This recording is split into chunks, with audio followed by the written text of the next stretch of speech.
Bonjour à tous. Le Bénin a célébré jeudi sa 64e fête nationale. La fête a eu lieu avec les traditions et des innovations par endroits. On décrypte l'organisation de ces manifestations officielles de la fête de l'indépendance avec notre invité de ce dimanche, Conrad Baguidi, président de l'association de développement de Saint-Valoux. Cher invité, bonjour. Bonjour William. Merci d'être là avec nous dans cet entretien. L'actualité ces derniers jours est aussi faite de la nouvelle configuration de la loi organique sur le Conseil économique et social. Notre invité est haut conseiller de la République. Il va sans doute nous donner sa lecture, la lecture qui est sienne à ce propos. Au menu de ces échanges aussi, la délocalisation du marché d'Antokpa et les réformes incitatives dans le monde des affaires au Bénin, notamment au profit des PME. PMI, Franck, bonjour. Bonjour William Clécan, Conrad Baguidi, bonjour. Bonjour Franck. Merci de vous déplacer sur le plateau de Zone Franche. Avec vous, nous allons parler de cette actualité encore vivante, la célébration des 64 ans de la fête de l'indépendance. Vous avez assisté aux célébrations de cet anniversaire de l'indépendance de notre pays, ici à Cotonou. Quelle impression gardez-vous de l'édition de cette année ? Merci Franck, merci William, en effet de m'accueillir ici. Parler de la fête de l'indépendance, donc de 64e anniversaire d'indépendance au Bénin, est pour moi quelque chose de fort. Disons, il sera davantage plus fort si je vous propose que nous puissions plutôt favoriser, promouvoir l'acronyme Fête nationale. Parce que, voyez-vous, ça fait 64 ans que nous avons accédé à l'indépendance, et donc 64 ans, aucun de nous ici n'était né, beaucoup de choses se sont passées, et le temps passe. Et l'idée, c'est de proposer un regard vers l'avenir, un regard vers la construction de la nation, un regard qui fait notre identité, et donc du coup que nous soyons plutôt davantage à la promotion de l'acronyme Fête nationale. Alors, un moment fort que j'ai eu le privilège, auquel j'ai eu le privilège d'assister, parce que vivre un défilé comme nous avons pu l'avoir le 1er août dernier est un moment d'émotion, d'unité nationale. Émotion parce que c'est vrai que il y avait beaucoup de monde qui était présent, une estimation à 5000 personnes avec un défilé de 3000 hommes. Donc c'est vraiment un moment important où nous avons vu. Et là, j'ai envie de vous partager quand même cette émotion.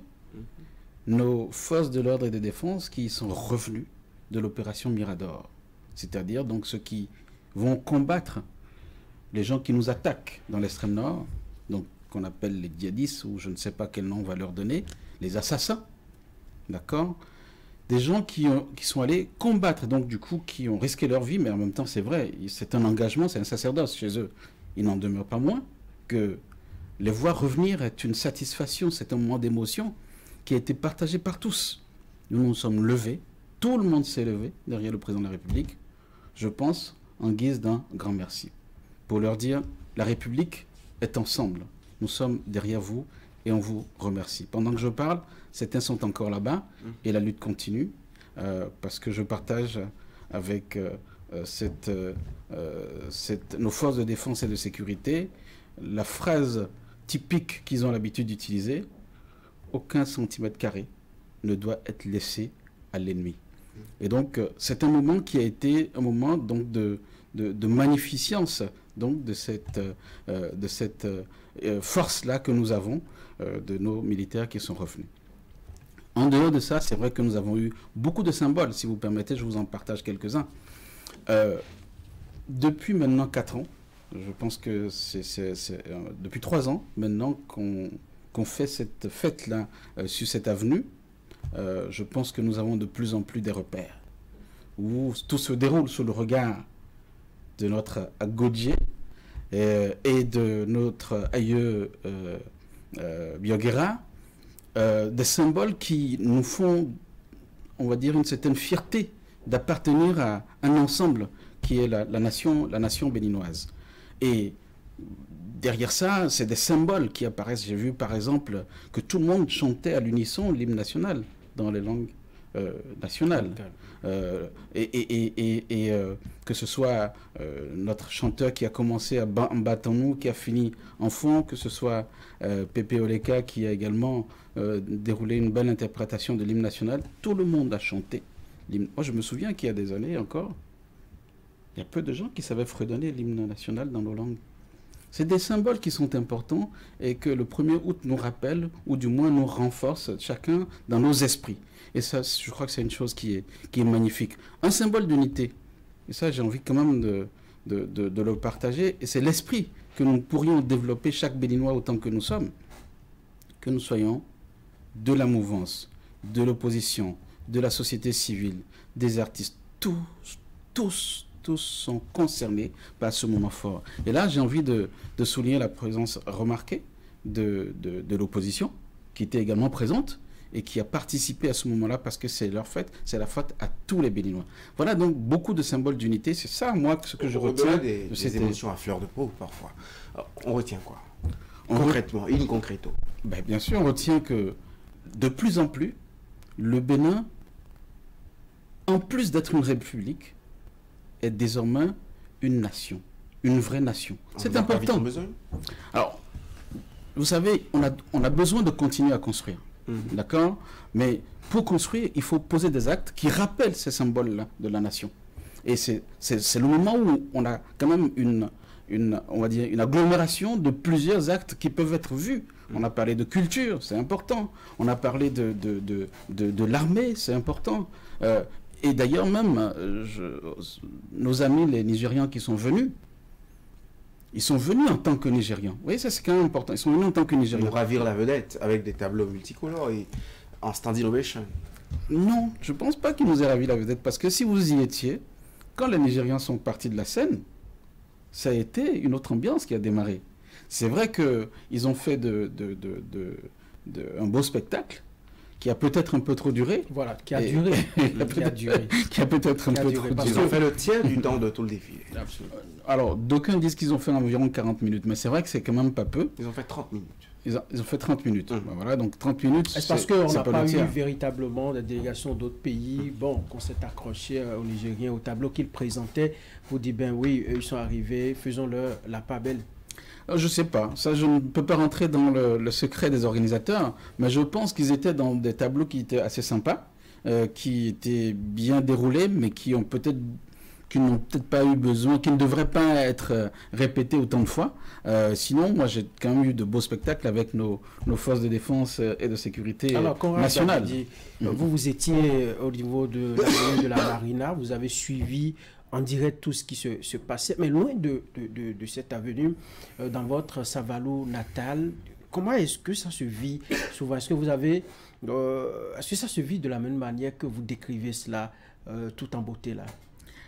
Écoutez, moi j'étais pas malheureusement à Savalou parce que j'ai pas encore le don d'ubiquité, donc je pourrais pas être à la fois à Cotonou et à Savalou. Vous connaissez bien la mentalité, la façon dont les Savalois apprécient ces genres d'événements et ainsi de suite. Non, mais votre question est très importante parce que je pense que autant je parlais de cette unité qui était démontrée sur le plan national, je pense qu'il y a un travail que nous devons continuer à faire dans les localités. La décentralisation n'est pas que économique, elle est également culturelle, elle est dans le sens de la nation, etc. Donc il y a des choses en fait qu'il faut arriver à descendre. Mais moi je ne connais pas le budget des communes sur ces aspects-là pour en dire davantage. Mais c'est vrai qu'on pourrait effectivement trouver un peu plus d'ambition, un peu plus on va dire de magnificence sur les symboles, les valeurs de la République pour davantage donner le goût de cet événement-là à l'ensemble de la population et les rassembler.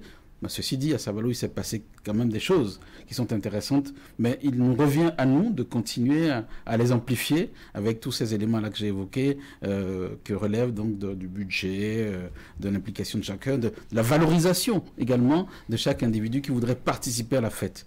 Donc ça, là-dessus, je fais confiance à nos compatriotes de la commune de Savalou pour arriver à apporter leur pierre à l'édifice pour que ce soit plus beau. Votre jeunesse, si vous l'avez dit, quand on a cédé à l'indépendance, on n'était peut-être pas né, mais ça ne nous empêche pas de voir la marche que nous avons eu à faire. Le Bénin, la marche qu'il a faite, pendant tout ce temps-là. Qu'est-ce que vous en dites? Est-ce qu'on a évolué? On a fait des pas en avant ou on a fait un peu de surplace à votre avis? Si nous prenons point par point, au plan politique, économique, socio-culturel par exemple.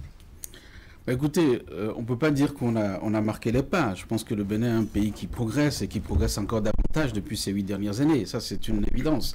Mais je veux peut-être prendre un symbole qui est celui, donc, aujourd'hui. En tout cas, moi, je pense que nous sommes à un tournant important de notre histoire. C'est que sur le plan politique, nous avons beaucoup de réformes qui sont prises de manière régulière dans notre pays pour faire avancer une vision, pour faire avancer des projets de société. Certains peuvent en discuter, d'autres pas, peu importe. Aujourd'hui, le commandement appartient à quelqu'un, il fait avancer le pays avec un certain nombre de réformes. Dans ces réformes, nous pouvons identifier le fait que l'identité béninoise se concrétise sur le plan politique, sur le plan économique, sur le plan culturel. Et de quoi parlez-vous? Alors, de quoi je parle? Simplement, sur le plan, je prends par exemple sur le plan culturel. D'accord? Aujourd'hui, vous pouvez voyager dans différents pays et vous allez constater qu'il s'agisse de l'Occident ou même dans des pays africains, que davantage les gens parlent du Bénin comme étant une destination curieuse par sa culture, une destination qui intéresse. Je ne veux même pas aller jusqu'au Vodun Days, qui arrive juste comme un point culminant au mois de janvier, mais c'est tout au long de l'année que ça se passe. Notre art est de plus en plus révélé, notre histoire est de plus en plus partagée. C'est ça le développement. Le développement, je vais même aller plus loin. Les gens qui, par exemple, pensent que le développement passe par un panafricanisme dur, on peut discuter de cette notion-là, par exemple, passe à côté de l'histoire que vous me demandez de vous décrire sur les différentes années de l'indépendance aujourd'hui. Parce que nous progressons, mais nous n'avons pas besoin de progresser contre les autres, nous avons besoin de progresser pour nous. Et c'est ce qui se passe aujourd'hui. Lorsqu'on vous dit, et là je prends sur le plan économique, qu'aucun fil de notre coton ne peut plus sortir, ne doit plus sortir du territoire, c'est une indépendance économique. C'est un idéal. Juste là, c'est un idéal. Non.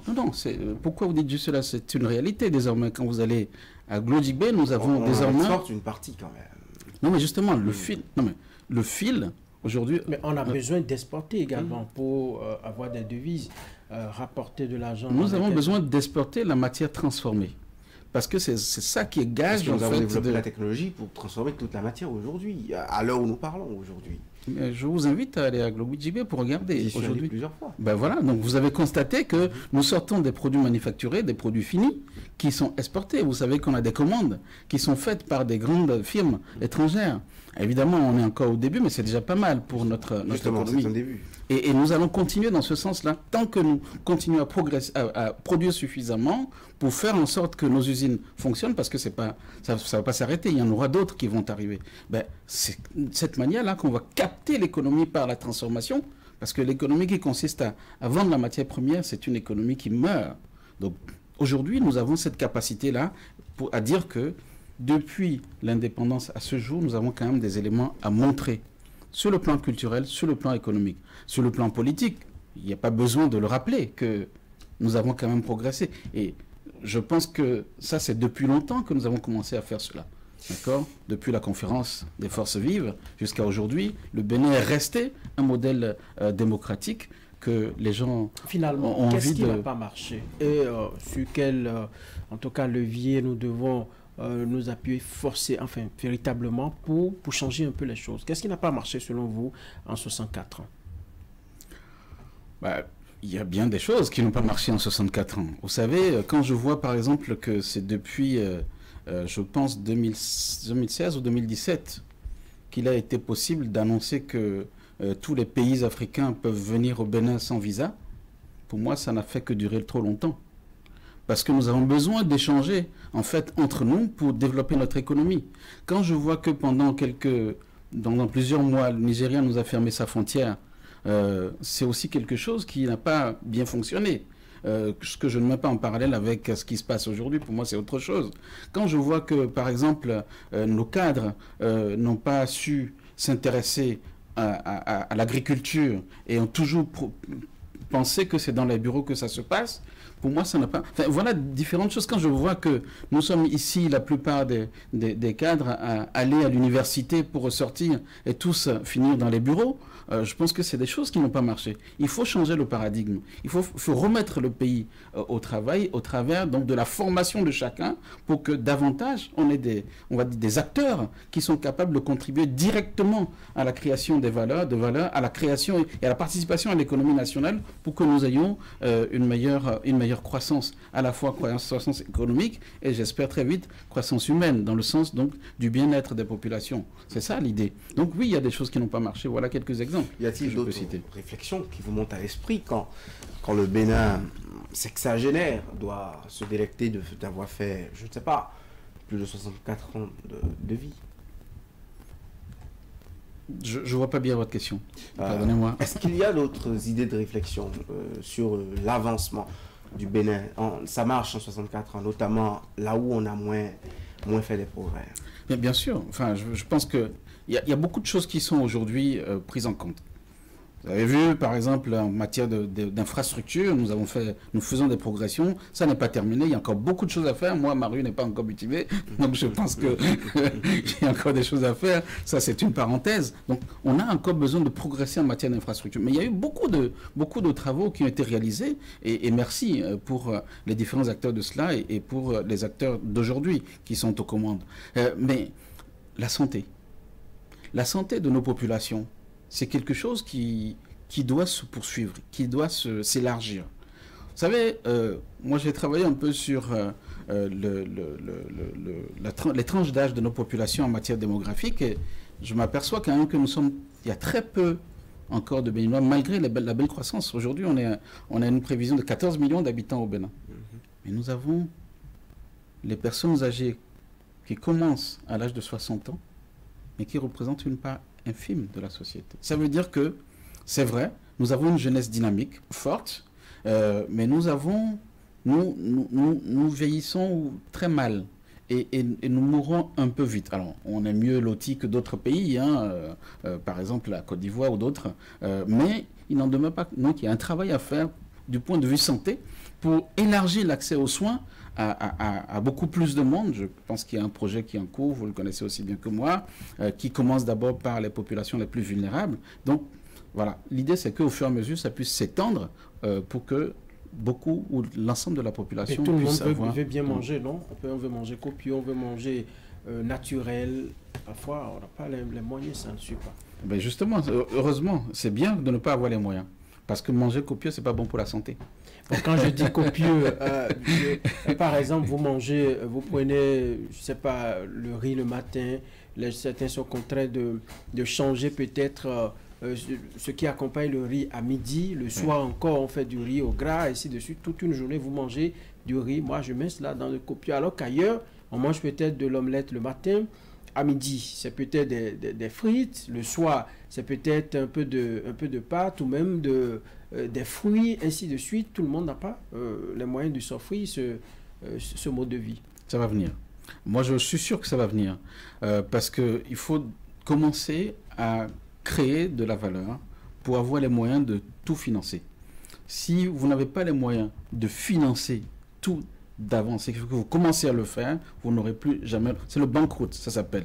En matière d'entreprise, par exemple, il n'est pas possible de commencer à investir énormément dans le social avant de commencer à avoir une création de valeur et commencer les ventes. On est obligé d'aller par palier. Et aujourd'hui, il faut quand même se dire qu'il y a des choses qui ont avancé. Moi, je ne suis pas spécialement un défenseur d'une cause, je suis juste dans les faits. Dans les faits, je vois que, par exemple, dans les écoles, dans les cantines scolaires, par exemple, les cantines scolaires dans les écoles sont devenues une réalité. Donc, je prends ces enfants-là qui étaient à jeun le matin, qui venaient à l'école, qui désormais peuvent avoir quelque chose dans le ventre et bien étudier. Parce que à la fin de la journée, c'est quand même ça ce qu'il nous faut. Des enfants qui peuvent étudier dans de bonnes conditions pour la relève demain.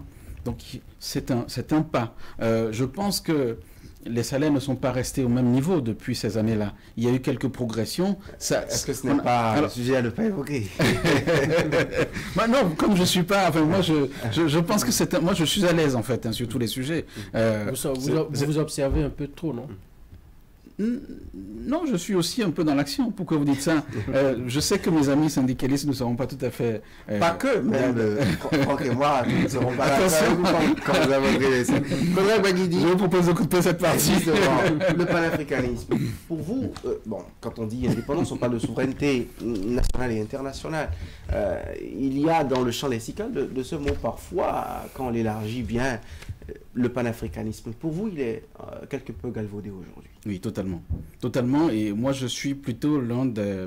Alors, je ne veux pas dire que je suis défenseur du panafricanisme sain, mais j'ai envie d'alerter un peu sur, entre guillemets, l'agitation qui se fait désormais sur ce mot et qui apporte d'autres notions qui peuvent déranger la compréhension de nos populations.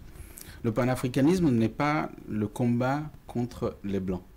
Le panafricanisme n'est pas le combat contre la France ou les États-Unis ou je ne sais pas quoi. Le panafricanisme, c'est un combat pour nous, Africains. C'est l'Union africaine. C'est la rénovation de nos valeurs culturelles. C'est la défense des intérêts des peuples noirs dans le monde, aussi bien dans la diaspora que dans nos différents pays. C'est le partage, c'est l'autodétermination, mais c'est l'autodétermination en termes de, on va dire, de comment on fait pour décider ensemble de notre avenir. Il n'y a pas besoin d'aller combattre les autres pour nous parler de notre avenir. Un ogre ou un gros bourreau qui avait notre pain en main. Entre-temps, on a besoin de le démolir et d'arracher notre pain pour soi. Et ça aussi, c'est de l'autodétermination. Est-ce que vous pensez que quelqu'un a encore votre pain en main aujourd'hui? Ben, répondez. C'est parce que vous le voulez, si c'est le cas. Parce que la lutte qu'a fait Marcus Garvey, d'accord, n'est pas celle de Kwame Nkrumah, même si c'est une continuité. D'accord. Aujourd'hui, la lutte qui se fait n'est plus de la même intensité parce que les réalités ne sont pas les mêmes. Donc, le fait de l'autodétermination, par exemple, si on prend ce fait, c'est-à-dire le fait de décider pour soi et d'avancer ensemble en tant qu'Africains, ça n'est pas la même douleur que nous avions eu du temps de Marcus Garvey au début du XXe siècle, c'est-à-dire à la fin du XIXe siècle. Et aujourd'hui, nous sommes dans une situation, on nous parle tout à l'heure, on a parlé de la fête nationale, et on a parlé d'un certain nombre de choses qui se font. Sincèrement, est-ce que vous pensez que dans le budget national, on va encore tendre la main aux gens pour dire, ben voilà, pour payer nos fonctionnaires, on a besoin d'argent? Ce temps est révolu. Donc ça veut dire que les méthodes ne doivent plus être les mêmes. Mais d'étranglement, quand même. Lesquelles, dites-moi? Il n'y en a pas qu'on n'ait pas décidé. Il faut les partager. Aujourd'hui, enfin, vous savez, moi j'ai écouté un ancien président qui disait que le jour où on l'a appelé pour faire la dévaluation, il a pleuré. Hein? Et donc un président sénégalais qui dit qu'il a pleuré, qu'il a parlé à sa femme qui ne savait pas quoi faire, etc., qu'il a été obligé de l'annoncer. Mais je suis désolé, c'est un choix. Il pouvait démissionner. Il pouvait démissionner qu'il allait arrêter ça. Enfin, je pense que aujourd'hui, il n'y a plus rien. Non, pas du tout. Si vous pensez qu'il y a quelque chose qui vous empêche de faire ce pourquoi le peuple vous a désigné, je suis désolé, il faut être honnête avec le peuple et rendre son tablier. C'est de ça dont il s'agit. Ce n'est pas de la grande empathie pour ceux-là que les panafricanistes dénoncent, qui vous fait voir les choses dans ce sens. Non, pas du tout. Du point de vue ou du prisme de la pertinence de ces idées. Vous me connaissez très bien comme quelqu'un d'engagé, qui fait des choses, qui accompagne, qui participe au développement de ce pays, en tout cas à ma mesure. Et jamais, enfin, la question de l'empathie, je l'ai pour tout le monde. D'accord. Je suis ami à mes frères béninois, à mes frères sénégalais, à mes frères ivoiriens, comme à mes frères, à mes amis français. Et d'ailleurs, on a toujours dit qu'un pays n'a pas d'amis. C'est d'abord les intérêts. Donc, si j'ai un intérêt pour mon pays et j'ai besoin de collaborer avec Paul, Jacques, Pierre ou Marguerite, mais tant mieux pour mon pays si je peux en tirer l'essentiel. Donc ce n'est pas de l'empathie. Donc je dois être capable de parler à tout le monde tant que je peux avoir quelque chose qui arrange mon pays. C'est de ça dont il s'agit. Nous ne sommes pas là à dire, voilà, il faut enlever certains pour remplacer par d'autres. Parce que ça, c'est d'autres aberrations qui arrivent. Dit, le panafricanisme tel qu'il est conduit aujourd'hui, est-ce le fond, la forme? Qu'est-ce que vous reprochez réellement à cette forme de... Parce que lorsqu'on observe, disons, ceux qui sont plus panafricanistes aujourd'hui et qui tiennent des discours parfois un peu trop durs, c'est la gabegie, c'est le népotisme, c'est la façon de gérer des gouvernants africains qu'ils dénoncent tous les jours, c'est leur façon de pouvoir conduire la destinée des peuples qu'ils dénoncent et surtout leur connivence avec les pouvoirs, disons, occidentaux. Est-ce que cela vous gêne en tant que tel?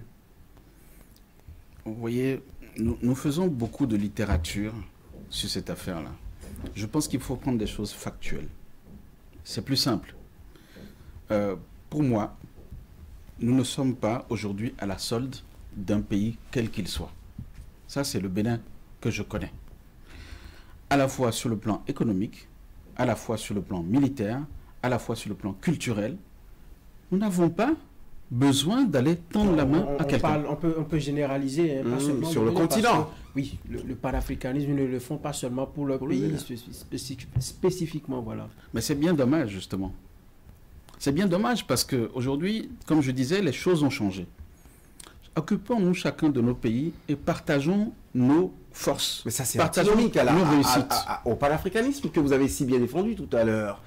Le panafricanisme voudrait bien qu'à côté, si ça brûle, qu'on s'y intéresse. Bien sûr. Bien sûr. C'est contraire au nationalisme. Je suis d'accord, mais je n'ai pas parlé de nationalisme. C'est-à-dire que nous n'avons pas, nos leaders, d'accord, les années qui se sont succédées, ne se sont pas occupés de leur pays. Sauf d'eux-mêmes. D'accord? C'est ce qui a fait que les modèles n'ont pas fonctionné, les modèles de gouvernance n'ont pas fonctionné. Nous avons eu des périodes où les pouvoirs ont été confisqués. On ne fait pas du panafricanisme dans ces conditions-là. Si vous ne savez pas vous occuper de votre peuple, comment vous voulez vous occuper des peuples des autres? C'est de ça dont il s'agit. Donc je ne dis pas non. Aujourd'hui, je suis meurtri de voir que l'AES est née et sort du collectif africain. Je suis meurtri par ça. Mais en même temps, je veux bien que nous puissions aller vers une discussion tant que nous, on sait qui on est, comment on peut fonctionner. Par exemple, je suis en train de faire le panafricanisme. Le Niger me ferme la frontière. D'accord? Je fais quoi? Je parle de mon pays. Si nous sommes tous unis, nous pouvons aller discuter, faire en sorte que ça avance, y compris que l'AES devienne un instrument qui soit partagé ou qu'il revienne à la table de négociation, ou etc. Enfin, vous voyez, c'est-à-dire qu'il faut déjà que l'entité première, qui est le pays, soit maîtrisée, entre guillemets, en termes d'unité, en termes de cohésion, mais là, etc. Le panafricanisme est renvoyé en tant qu'idéal à, je ne sais pas, non, parce que dans le passé, non, justement, je vous ai dit que les formes évoluent. Le panafricanisme que nos ancêtres ont eu le temps de faire, c'est-à-dire, je parle de Marcus Garvey, mais je peux en citer d'autres, la forme dans laquelle ça a été fait était liée à une oppression des populations en ce temps-là. D'accord, qui nécessitait... Quelle est la forme qui convient aujourd'hui? C'est développer son pays, faire en sorte qu'il y ait une cohésion régionale pour que nous ayons des valeurs communes, des objectifs communs. Par exemple, j'ai parlé de circulation des biens et des personnes.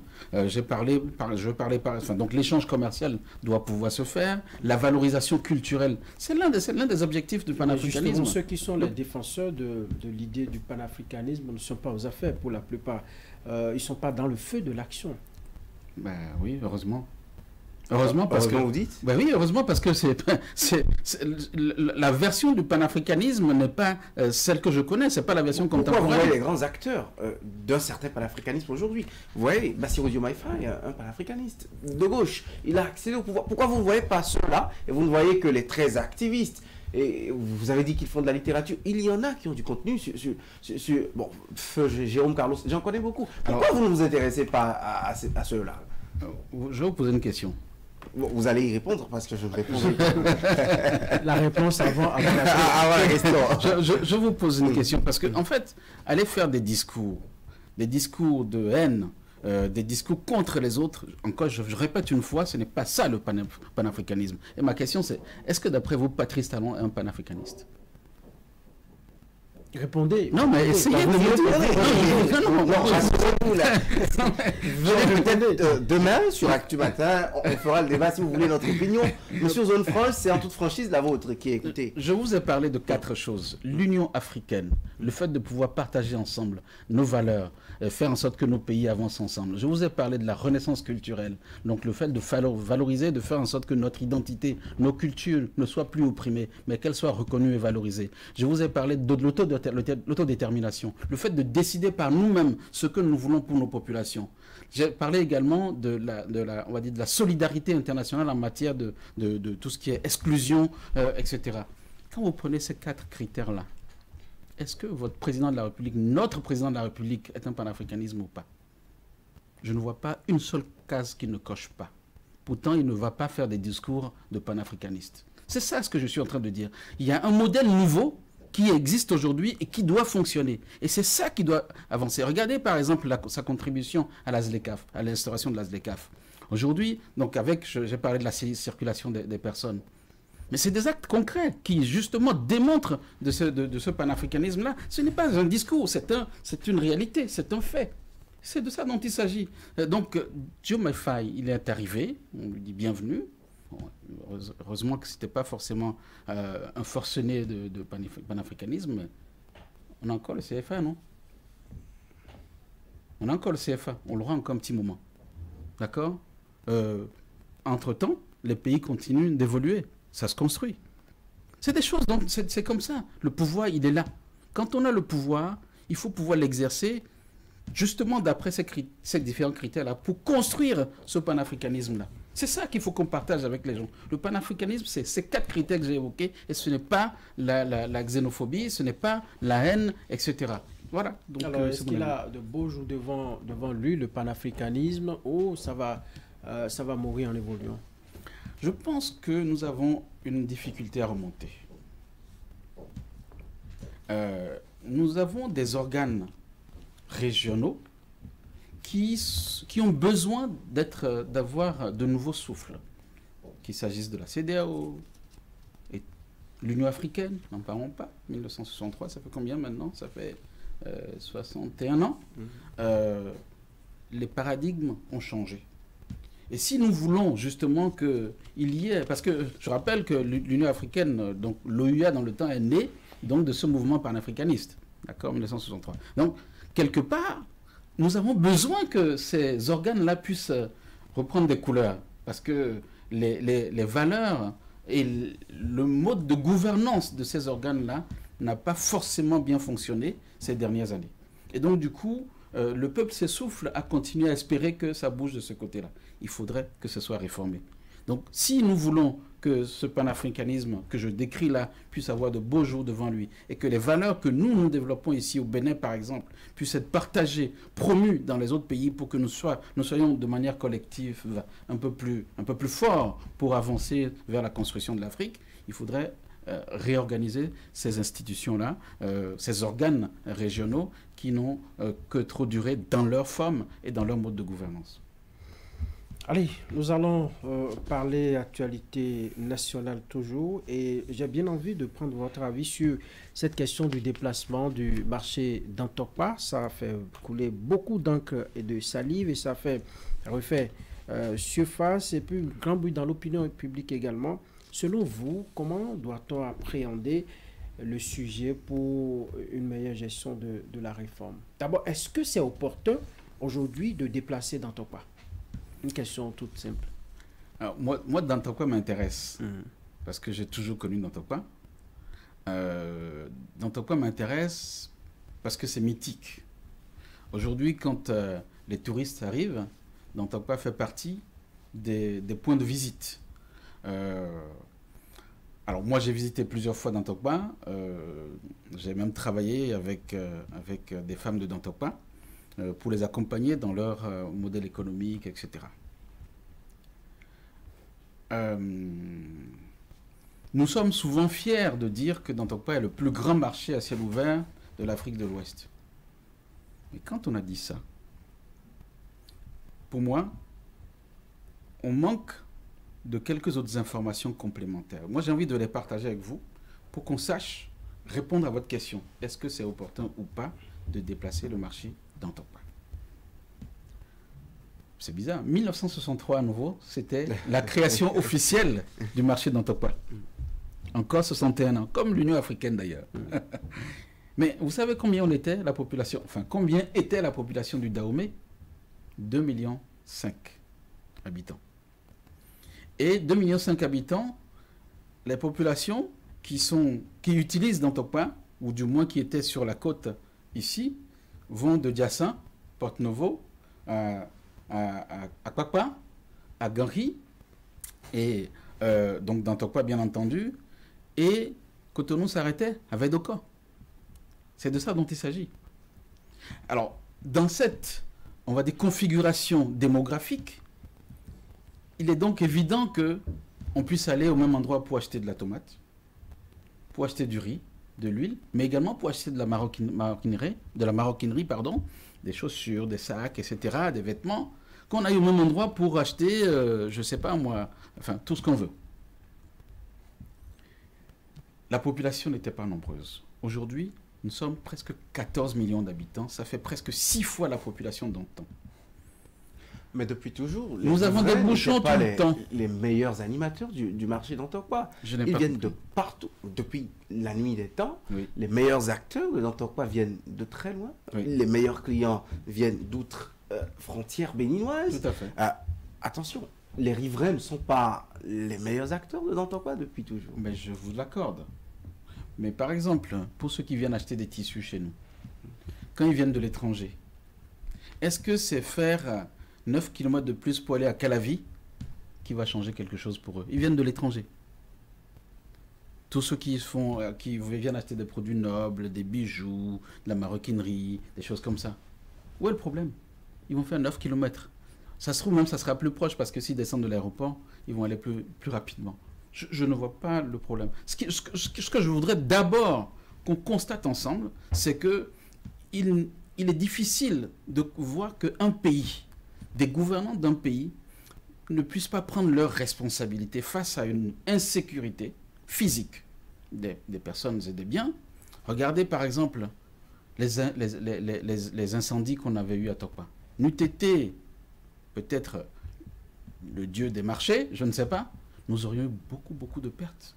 Vous allez à Dantokpa, vous n'avez pas de place pour circuler. Il n'y a pas longtemps, même à Sigame, le grand marché du Togo, oui. On a enregistré des incendies, mais ça n'a pas empêché le marché d'évoluer à nouveau. Les réparations sont faites. Comme à Dantokpa, mais oui. Vous voulez attendre donc le pire pour réagir? Non, j'ai pas dit ça. J'ai pas dit ça. C'est pour ça que je dis que déjà avec cette concentration humaine, il faut s'attendre à cela. Et pourquoi ne pas faire les réformes sur place, encadrer le marché s'il faut... Mais il n'y a pas de place. Et les gens ne sont pas en sécurité, c'est de ça dont il s'agit. Enfin, moi, je ne suis pas forcément un défenseur du déplacement du marché parce qu'il faut le faire. Je suis juste je veux être réaliste. C'est une question de volonté. Lorsque vous prenez par exemple l'avenue de la Marina aujourd'hui. Oui. Quand on a voulu aménager, on l'a aménagé. Et c'est devenu pourquoi très attrayant. Mais alors, on pose où la mémoire? D'où vient l'idée de la dislocation? Quelle est la mémoire que vous voulez? Dites-moi la mémoire. C'est justement la mémoire de 60 ans que vous racontiez tout à l'heure. Ce n'est pas dans Dantokpa seulement qu'il y a cette mémoire-là. On parle de Dantokpa là maintenant. Dantokpa sera où après la dislocation? Il y aura des marchés qui vont reprendre. Dantokpa. Peut-être à Calavi. Alors, laissez-moi finir le problème d'insécurité parce que c'est sérieux et c'est de ça dont il s'agit, c'est-à-dire que le gouvernement a besoin de prendre ses responsabilités parce que les hommes et des femmes qui sont des Béninois comme vous et moi, qui travaillent là-bas jour et nuit, sont en insécurité quand vous allez dans ce marché-là. Je suis sûr que vous n'y allez pas d'ailleurs dans ce marché-là. Bien sûr, mes chers non, mais vous êtes souvent pas régulièrement, mais moi j'y vais. Alors si vous y allez, vous allez voir comment les gens sont en insécurité. Et l'insécurité n'est pas que physique. Elle est également économique. Pourquoi? Parce que si vous allez à Dantokpa, vous ne trouverez guère que les familles qui ont leur ascendant, niveau 1, niveau 2, niveau 3, qui sont vraiment les plus lotis dans ce marché-là. Donc comment vous voulez... Bien sûr, mais... Il y a des gens qui viennent de l'intérieur du Bénin, qui sont des barons de certaines filières à Dantokpa. Je vous parle en tant qu'enfant en griffe de Dantokwa. Oui, mais où ça? C'est de qui vous parlez? Moi, je prends les femmes, par exemple, qui vendent les pagnes.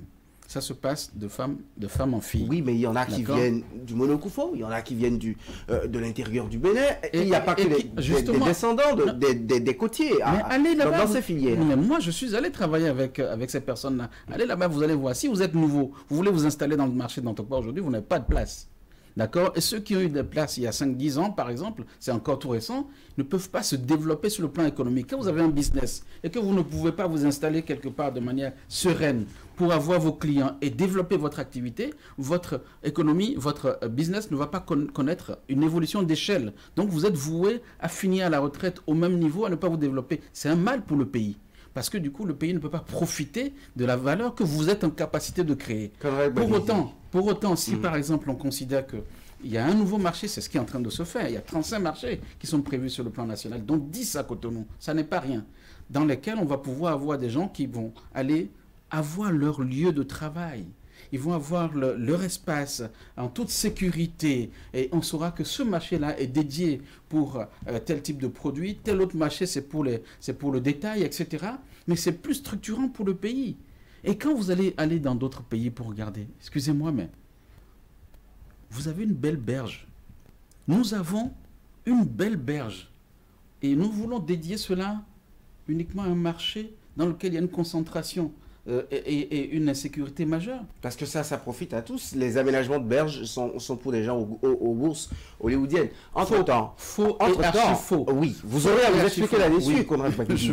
Mais moi, là où j'ai vraiment envie de vous écouter, c'est que, pour vous, est-ce que la thérapie, la baguette magique à l'insécurité, c'est la dislocation du marché? Est-ce qu'on ne peut pas rendre cet environnement beaucoup plus sécure, tout en ne le délocalisant pas, tout en ne faisant pas disparaître d'abord le label d'Antokwa, ensuite les lieux qui, entre-temps, se sont mus dans le temps, mais sont demeurés les mêmes pour garder l'âme de marché qui s'est décrété de lui-même par la force de l'histoire et qui est resté dans le temps pendant plusieurs générations.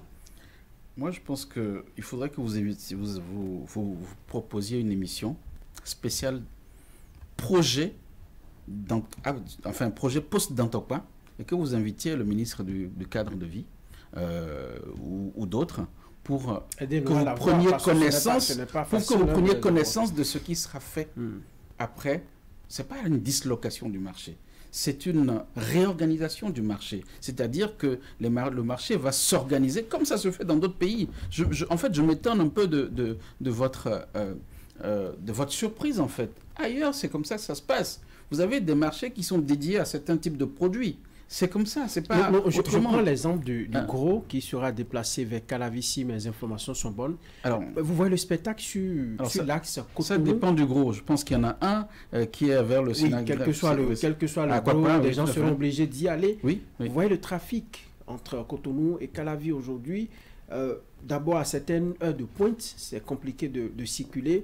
J'imagine, si ça commence bien par fonctionner, ça va être encore plus compliqué si rien n'est fait pour améliorer la fluidité sur cet axe-là. Alors là-dessus, je pense que l'analyse n'est pas dans le bon sens. S'il y avait, je dirais, 50 000 personnes qui fréquentaient le marché toutes les semaines pour aller acheter toute cette diversité de produits-là, je pense que s'il restait une ou deux filières dans un endroit, on aura des séparations, c'est-à-dire la fluidité va se faire de manière totalement différente. Dans les bouchons du matin qu'on a, il y a des gens d'Antokwa qui viennent. D'accord? Si on a des marchés qui sont spécialisés à des endroits différents, les chemins seront différents. Vous créez donc une fluidité sur les tronçons. Et vous aurez moins de bouchons. Les gens d'Akwakwa viendront peut-être ici également. Oui, mais ils ne seront pas nombreux. Ce n'est pas tout le monde qui va au même endroit. C'est que les gens vont à des endroits différents. Donc ça crée, c'est la gestion du trafic. Donc c'est plus un avantage qu'un inconvénient, ce que vous êtes en train d'évoquer là. Mais par contre, moi je vous dis... Plutôt, c'est plus un avantage qu'un inconvénient. Le fait que les gens de partout entrent dans Abom et Calavi avec un seul pont qui s'affaisse déjà. Non, c'est pas des gens de partout. C'est des gens qui sont intéressés par ce qui est vendu. Justement, et ils viendront de partout sûrement, les gens intéressés. Ne dites pas que ceux qui sont ici n'ont pas les bourses pour aller au marché de gros. Non, je n'ai jamais dit ça. Mais je suis en train de dire qu'au lieu que tout le monde, quels que soient les besoins, vont tous vers le seul et même endroit, on va avoir des gens qui vont aller à un endroit, d'autres qui vont aller à d'autres endroits, etc. Enfin, c'est du trafic. C'est très théorique et j'attends que ce soit le cas dans la pratique. Et tout à l'heure, quand vous donnez l'exemple des autres pays, j'ai pensé à la Côte d'Ivoire, dont je connais un peu la configuration des marchés, un pays que vous maîtrisez aussi. Oui, là-bas, je n'ai pas entendu des histoires liées à ces marchés dans leur existence. Ce ne sont pas des patrimoines touristiques comme vous les défendiez. Cher Monsieur William, dites-moi où vous avez trouvé un marché sur la berge de Cocody ou bien du plateau en Côte d'Ivoire. Vous avez un marché là-bas? Ce n'est pas cet aspect que je relève. Je relève l'aspect historique. Mais c'est de ça l'aspect historique. C'est de ça dont je vous parle. L'aspect historique. L'âme, le facteur tourisme, le facteur patrie. Il y a des Béninois qui ont épargné toute leur vie pour mettre pied pendant les vacances à Dantokpa, ne serait-ce qu'une seule fois avant de mourir. Un peu comme l'océan Atlantique. Monsieur William. On veut déplacer ça. Et vous dites que ça rend le trafic diffus et que c'est déjà suffisant. Je n'ai pas dit que c'est suffisant. D'accord, mais notre histoire est-elle la naissance de Dantokpa? Notre histoire n'est-elle pas les Agodjiers? N'est-elle pas Biobera? N'est-elle pas... C'est pas ça. C'est notre vraie histoire. Mais j'ai des... Dantokpa n'en est pas une fausse. Mais j'ai mes frères qui sont à Niki, ils ne sont pas nombreux à être à Dantokpa. Mais ils ont une vraie histoire. D'accord?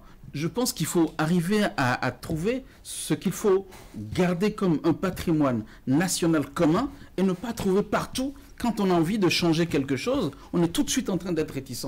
Mais après, quand c'est fait, et que c'est bon, on dit « Oh, c'est magnifique ». C'est toujours comme ça que ça se passe. Non, il y a des fleurs qui ont été placées qui sont toutes magnifiques, mais que les gens n'ont jamais appréciées 2-3 ans après. Donc, c'est pas parce que c'est beau que quand ça fait partie, l'âme d'une histoire, que ça plaît à tout le monde dans le temps. Et le silence de tout le monde ou de la grande masse ne veut pas dire que c'est un consentement mutuel ou tacite. Quand la berge sera aménagée et que vous allez avoir des lieux de spectacle, des parcs, vous allez avoir la possibilité d'avoir des activités nautiques, vous allez avoir des restaurants, des choses tout au long, avec la création d'emplois, c'est-à-dire vos enfants, nos enfants qui viennent de partout, qui viendront travailler et qui vont permettre en fait d'apporter un plus à l'économie. Vous allez voir que en fait, quelque part, le petit espace qui sera réservé derrière, qui va peut-être être matérialisé comme étant l'ancien Dantokpa, sera encore plus emblématique. C'est de ça dont il s'agit. Donc, prenez connaissance du projet qui va être mis en place après, on va dire, la réorganisation du marché de Dantokpa, pour comprendre que nous sommes sur des vrais enjeux, de développement du pays. Et que Dantokpa n'en est pas un. C'est pas un enjeu de développement dans Dantokpa. Mais bien sûr, justement, c'est ce qu'on est en train de faire. C'est ce qui est en train de se passer. C'est-à-dire plusieurs marchés, 35 marchés, vous vous rendez compte, sur le plan national. 10 à Cotonou. C'est de la création d'opportunités de business pour nos frères et sœurs, notamment pour nos mamans, etc. C'est du business, c'est de ça dont il s'agit. Mais il n'y a plus de place à Dantokpa pour tout le monde. Faisons en sorte que les gens puissent aspirer à leur activité selon leurs différentes proximités, selon leurs projets, selon les filières qu'ils embrassent. Et c'est comme ça que ça se développe. Je vous donne un exemple qui est encore tout récent. Les Jeux Olympiques à Paris en ce moment, en France. Une partie de l'activité s'est déroulée dans la Seine, oui ou non? C'était un vrai sujet d'attrait. C'était un sujet de magnificence de la capitale française, qui est Paris. Mais c'est ça qu'on fait avec l'eau. Mais nous sommes à côté. Dans le temps, il y a encore une dizaine d'années, c'était des ordures qu'il y avait autour de cette berge lagunaire. Mais j'avais le cœur meurtri. Et encore, c'est pas encore totalement fini. Vous allez dans le fond d'Apapa, vous allez voir qu'il y a un vrai problème qu'il faut traiter. Et c'est ça qu'on va prendre à bras le cœur. Parce que dans le projet pour lequel je vous propose d'inviter le ministre concerné pour vous en parler, vous allez voir qu'il y a des circuits qui vont être créés pour permettre de désengorger donc, les différentes parties de notre capitale. Vous allez nous aider à la voir sur notre plateau parce que ce n'est pas facile. Non, je pense que c'est quelqu'un qui répond à ces... Enfin, en tout cas, essayez. Ah oui, oui, je pense qu'il n'y a pas de... je parle pas en son nom, mais je pense que c'est quelqu'un qui répond assez bien aux sollicitations. On verra bien. Notamment les vôtres, le débat reste entier par rapport à cette actualité de Dantokpa. Nous allons évoluer. Vous êtes très actif sur les réseaux sociaux et récemment sur votre page Facebook, On a pu lire, c'était la semaine écoulée, si je me trompe, votre soutien à une des initiatives du gouvernement. Quand vous le faites déjà, vous appréciez beaucoup les initiatives du gouvernement. Oui, il faut l'apprécier lorsque c'est bon. Enfin, voilà, la création d'un fonds d'investissement. Et elles sont toutes bonnes depuis. Non, on est sérieux. C'est-à-dire que lorsqu'il y a des choses qui se font, qui sont bien, il faut pouvoir les accompagner. Il faut que vous êtes objectif. Ah oui, mais il le faut. Il le faut. Enfin, pour moi, les éléments que je viens d'évoquer là, à mon sens, le sont totalement. Et lorsque c'est... Moi, ce qui me fait mal, c'est quoi? C'est qu'il y a des choses qui se passent bien, dont on n'a pas l'habitude et dont on ignore la valeur. Et si nous avons la possibilité d'en savoir un peu, il est important de pouvoir le partager avec nos compatriotes. C'est dans cette posture que je me mets, pour dire, voilà, il se passe quelque chose.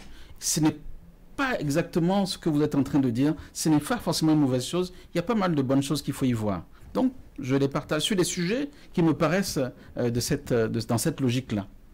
Allez, ce fonds d'investissement et de garantie des PME, pourquoi c'était nécessaire à votre avis? Alors, le fonds de garantie, qu'est-ce que c'est? Qu'est-ce que c'est, en fait, en réalité? C'est que vous êtes une entreprise, une jeune entreprise, une petite entreprise. Souvent, vous n'avez pas une capacité financière suffisante pour lever des fonds. En tant que père de famille, vous avez à un moment donné besoin d'un peu d'argent parce que vous êtes en train de réaliser quelque chose, ou bien les enfants sont malades, ou bien vous avez envie de vous acheter quelque chose qui fait que votre salaire ne suffit pas. Vous allez à la banque pour faire un emprunt. Les petites entreprises, lorsqu'elles ont besoin et qu'elles s'adressent à une banque, les banques en général trouvent qu'elles n'offrent pas suffisamment de garanties, suffisamment de sécurité pour qu'on leur fasse confiance. Donc il y a trop de risques pour les accompagner. On ne peut pas laisser les 98% de notre système économique, je veux parler des acteurs, les entreprises, les micro, petites et moyennes entreprises au Bénin, sont 98% de notre économie. On ne peut pas les laisser dans une telle difficulté ad vitam aeternam. Il faut faire quelque chose. Il faut faire en sorte que ceux d'entre eux, ou celles d'entre eux, c'est dans ces entreprises-là, qui montrent quelques signes de crédibilité, puissent être acceptés parce que la banque, désormais, partage le risque avec un tiers qui est l'État. Et ce faisant, en fait, ça permet, encore une fois, aux meilleurs parmi ces entreprises-là, de pouvoir grandir et de changer d'échelle. Moi, je vais vous raconter deux anecdotes rapides. Moi, j'ai accompagné une entreprise qui a environ 60-70 personnes comme salariés ici au Bénin et qui, depuis 4 mois, recherche une ligne de crédit, c'est-à-dire une ligne de découvert, en fait, auprès des banques. Et on n'arrête pas de la tourner en rond. 70 personnes qui fait 1 milliard de chiffre d'affaires et on ne lui fait pas confiance pour lui accorder une autorisation de découvert de 200 millions.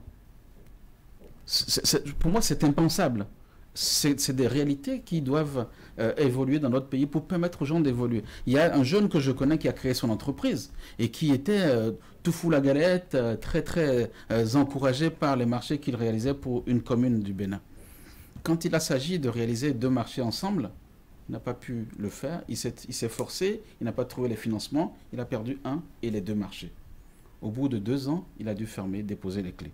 C'est ça les réalités et c'est ça que je pense que le gouvernement a envie de pouvoir réduire en termes de risques dans notre pays pour que les entreprises puissent davantage avoir l'opportunité de développer leur activité de manière relativement sereine. Et ce n'est pas que dans notre pays que ça se fait, ça s'est déjà fait ailleurs. Donc je pense que ça n'est même pas suffisant. Au-delà de ça, quand la mesure va commencer à évoluer, je pense que le gouvernement pourrait faire attention à s'assurer que ces entreprises qui sont accompagnées dans ce cadre-là puissent profiter, ne serait-ce qu'une partie de l'offre publique qui peut être faite en matière de marché pour pouvoir travailler. Et l'autre chose qui aussi peut être importante par rapport à ça, je le dis rapidement, c'est qu'on peut rentrer dans une phase tendancieuse de l'utilisation de ce fonds de garantie par les banques. Parce que à partir du moment où le banquier voit qu'il y a une sécurité, il peut demander à l'entreprise qui aurait pu être crédible sans ce fonds-là d'aller chercher la garantie pour la banque puisse l'accompagner. Donc ça, je pense qu'il faudrait qu'on soit vigilant pour que ce fonds-là puisse garantir vraiment les gens qu'on a envie de sortir de la difficulté pour les faire émerger en matière donc, de développement. Et non pas de conforter des gens bien lotis déjà. Exactement, tout à fait. Eh bien, on va parler... Vous voyez, je dis les choses aussi et je mets les nuances. Absolument. Je dis ce qui est bien. Là où je dis de faire attention également aussi vos nuances. C'est important. C'est le CES. Ça aussi, c'est bien ce qui se fait là ou ce qui a été fait? Alors, qu'est-ce qui a été fait?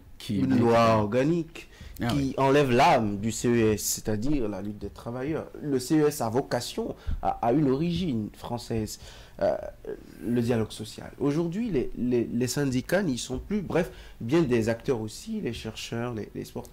Les associations de développement non plus?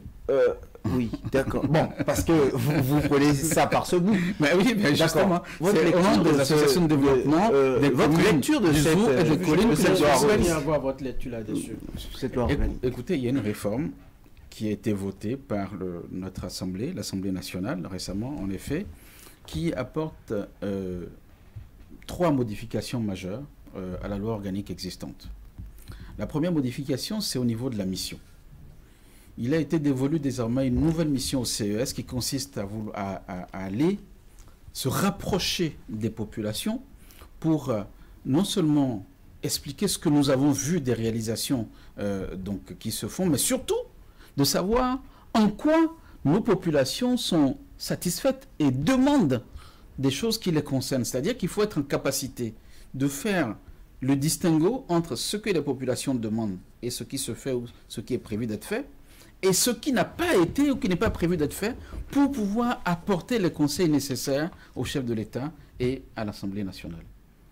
Je pense donc c'est une opportunité qui est donnée au CES désormais d'aller un peu plus près donc, des populations pour savoir choisir des sujets encore plus discriminants, encore plus effectifs, qui concernent davantage et directement les populations pour que ça fasse l'objet donc de conseils auprès du chef de l'État. Donc ça, c'est la première chose au niveau de la mission. Alors, la deuxième chose est un corollaire de la première, c'est-à-dire que au nom de cela, il y a désormais une proposition de départementalisation de l'institution, c'est-à-dire donc que le CES va être présent dans les 12 départements de notre pays. Avec donc 9 personnes, 9 représentants donc dans chacun des départements. La troisième chose? Alors donc ça, voilà, ça veut dire que ça fonctionne. La troisième chose, c'est effectivement, et là, c'est là où ça peut effectivement grincer selon les personnes, mais je demande à ce que nous voyons à l'usage, c'est que la composition du CES n'est désormais plus la même. Voilà. Donc effectivement, vous citez les syndicats, c'est vrai, ils n'y sont plus, mais il n'y a pas que les syndicats, il y a également les associations de développement, il y a les ONG, il y a les... Finalement, on se rapproche de qui? On veut les désidérata de qui si on fonctionne de la sorte? Et je me demande combien de chefs d'État successifs ont vraiment écouté le CES. Vous êtes haut conseiller de la République. Est-ce que le CES n'avait pas besoin plutôt d'un mandat avec ces consultations beaucoup plus coercitives ou ne serait-ce qu'imposer à la limite sur certaines questions économiques et sociales au Parlement quand ça discute à l'exécutif que plutôt d'être dépouillé de sa substance et un peu comme ça rapproché pour ne finalement rien faire. Je vous rappelle que dans les mesures, je ne l'ai pas cité, il y a désormais une activité majeure du président du CES auprès de l'Assemblée nationale chaque année, donc à la rentrée. Et ça nécessitera un travail de fond qui va créer le lien entre les institutions et la manière dont elles vont travailler ensemble pour les différentes réformes. Non, vidé de sa substance, je ne partage pas forcément cela, mais je suis d'accord avec vous qu'on peut se poser la question sur la nouvelle composition. Mais cette nouvelle composition, elle va être faite avec des propositions de partis politiques, de chambres différentes, de nos différentes chambres, etc. Donc je pense qu'à ce moment-là, il y aura quand même une certaine représentation des populations. Donc voyons ce que ça va donner et ne tuons pas le loup avant de créer victoire, c'est comme ça on dit. En tout cas, je pense que si la loi elle est votée, c'est nos institutions, faisons le bilan pour savoir ce que ça va donner. Mais un responsable d'association de développement dans une entité comme le CES, n'est-ce pas le bon répondant pour savoir répercuter ce qui se passe à la base au niveau des débats, des échanges là-bas. Oui, vous avez raison. Vous avez totalement raison. Si on me demandait mon avis, je l'aurais donné. Mais je ne suis pas... C'est pas la meilleure réforme. Non, je pense quand même qu'il y a une raison pour ça. C'est que toutes les associations de développement ne fonctionnent pas forcément comme il se doit. C'est ça. Donc c'est une erreur d'avoir choisi. Déjà, non, c'est pas dit. Alors ça, vous pouvez le savoir. Je pense que ça n'est pas le cas. Déjà, je vous laisse la réponse. Ça va être également un mot prime pour les autres, voilà, de se ranger, de faire bien le travail, le job. Non, je pense que c'est vrai que s'il était possible de réformer les associations de développement également, ce que moi je demandais depuis très longtemps, j'espère que ça va arriver un jour, ça pourrait être effectivement un moyen de légitimer leur place au sein de l'institution. Mais les associations de développement qui sont représentées au sein de l'institution sont celles qui sont les plus actives.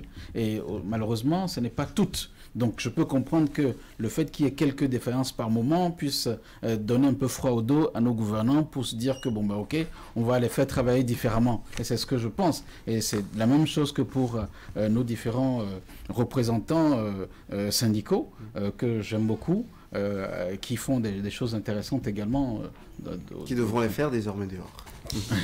Conrad Baguidi, il est acteur de développement, haut conseiller au niveau du Conseil économique et social du Bénin. Vous étiez notre invité sur Zone Franche. J'avoue qu'il y a des questions qui sont laissées en rade. On aura l'occasion de revenir sur ces questions. Par exemple, les activités de l'Association pour le développement de la commune de Savalou.